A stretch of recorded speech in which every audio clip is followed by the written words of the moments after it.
But now let's turn to the disgraceful spectacle of former Labor Premier Daniel Andrews attending the Communist Party military parade.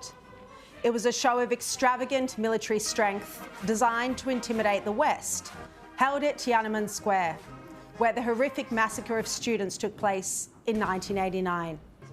Now, the senior Labor figure joining this anti-Western alliance, attended by the likes of the Iranian, Russian and North Korean presidents, was sickening to watch. 澳大利亚前州长安德鲁斯 Welcome to China. 我来自澳大利亚。联合国副秘书长李军华 And Andrews, as you would have seen by now, even posed for a class photograph alongside Putin and Kim Jong-un. This parade that we saw today, at its heart, is a display of Communist Party power and military might against the United States and its Western allies like Australia.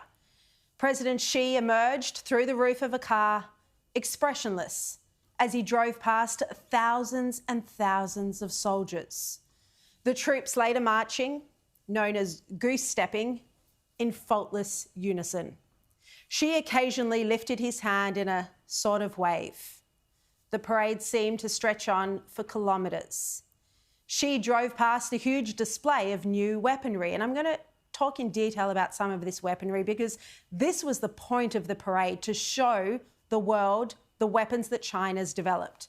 Now, this includes truck-based long-range missile launchers, long-range anti-ship missile launchers and air defence missile launchers, and laser weapons, counter-drone systems, laser and hard kill systems, new large uncrewed underwater vessels, and ship missiles, JL-3 submarine-launched intercontinental ballistic missiles that could be nuclear-armed. Also, anti-ship missiles, DF-5 intercontinental ballistic missiles, again, nuclear-armed. Amphibious armoured vehicles that are, I'm told, good for invading island countries. Also, J-20 stealth fighter aircraft. These are weapons that China would use against Taiwan and any nations that come to its defence. And that, of course, includes potentially Australia and America. And Australia should not be associated with such an event, and certainly not a figure like the Prime Minister's best friend. Daniel Andrews should not have attended. This is meant to be a display that would intimidate and terrify the West. Shadow Defence Minister Andrew Hastie Shadow Home Affairs Minister Andrew Hastie put it perfectly when he said this. When you know that Vladimir Putin, when you know that Kim Jong-un is going, this is a parade for dictators. It's a celebration of the Chinese Communist Party. And I think it's very strange that we have two former Australian political leaders attending in a private capacity. And I look forward to seeing them clap like seals as the missiles roll by on the parade. Now, Donald Trump called the parade out with a bit of a lighter touch when he said this: "Please give my warmest regards to Vladimir Putin and Kim Jong-un as you conspire against the United States of America." But as expected, weak Albanese refused to criticise Daniel Andrews' presence there today. What do you think of Dan Andrews joining a line of people greeting President Xi at this parade, which includes Vladimir Putin and Kim Jong-un? Well, do you like that Dan Andrews and Bob Carr are there? He's not meeting them. As I said the last time around, 10 years ago, Minister Ronaldson was the government's representative. Now, once again, Andrew Clennell was the only press gallery journalist asking the tough questions. And I'm going to come back to the gallery in a moment. But it says a lot when Anastasia Palaszczuk is stronger than Albanese.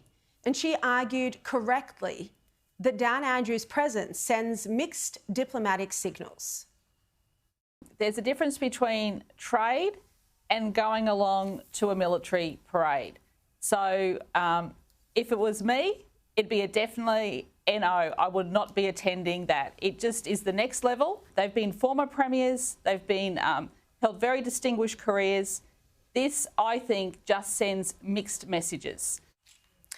And just to show the disconnect between common sense and the Canberra Press Gallery, there were 2 questions to the Prime Minister about why a more senior Australian wasn't attending. And then another journalist tried to blame Trump. A lot of people are watching the leaders of China, of India, North Korea, Russia together and wondering about this apparent strategic shift in power in the world and what it means for countries like Australia. Is this a product of what Donald Trump has done, his approach to global affairs? Now, it was the other 2 questions that asked Albanese why a more senior diplomat wasn't attending, why a minister wasn't attending. Those are the questions that were truly appalling. And with this sort of press gallery, it's especially important to have a strong opposition.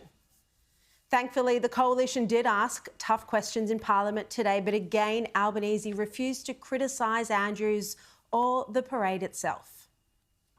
Will the Prime Minister condemn his close personal friend, Daniel Andrews, attending the Chinese Communist Party military parade alongside the presidents of Russia, North Korea and Iran? I'm responsible for the Australian government. The Australian government did have a representative there, and the Australian government did have a representative 10 years ago. Of course, 10 years ago, the relationship with China was very different.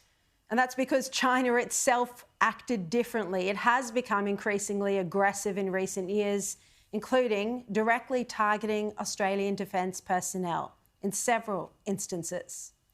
And you look now at the massive power of China's military that was on full display today, the extent of it, the extravagance, and you compare it to Australia's lack of investment in defence.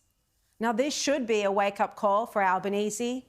Our enemies, and I mean our actual enemies, not Israel, who he treats as his enemy, but our actual enemies like China are heavily investing in weapons.